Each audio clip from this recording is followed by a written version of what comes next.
Let's stay with the Canadian military, and it is moving its Middle Eastern air detachment as NATO allies respond to Russia's invasion of Ukraine. Now, the detachment was supporting anti-terrorism missions and occasionally African peacekeeping. Let's go now to Murray Brewster, who joins us from Ottawa. Murray, break down this decision for us.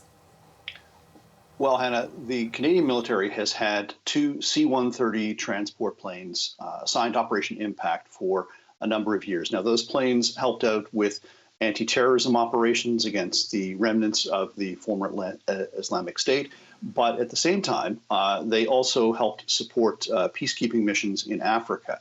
And there's been a decision by the government because the aircraft are.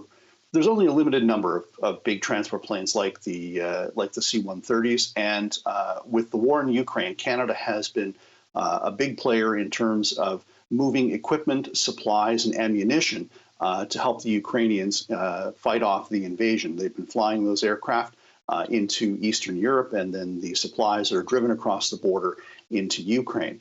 And since there are only a finite number of aircraft, a decision has been made to relocate those two transport planes who have been doing yeoman service in the Middle East to Scotland.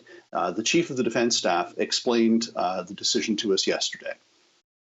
With any capability, when we deploy it, it's got to be a balance. What we have done is consolidated in Scotland our C-130 Tactical Air Detachment to be able to provide that support to Ukraine within Europe, to episodically provide support in the Middle East, and as well episodically provide support in Africa.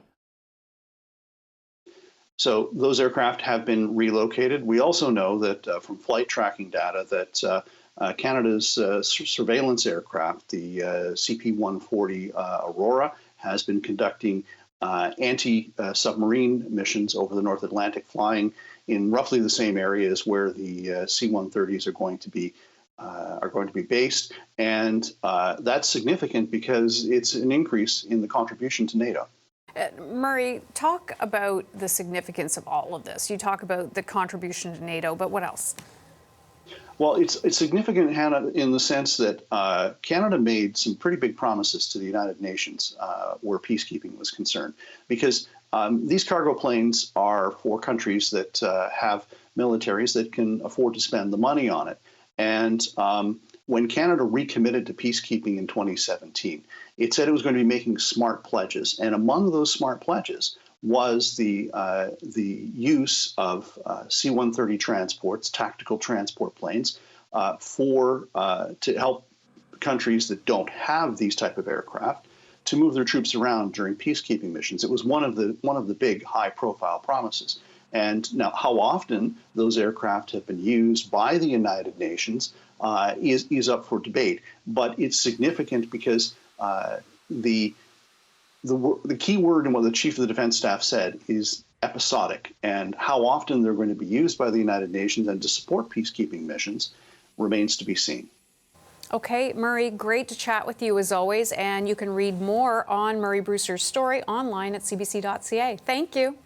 You're welcome.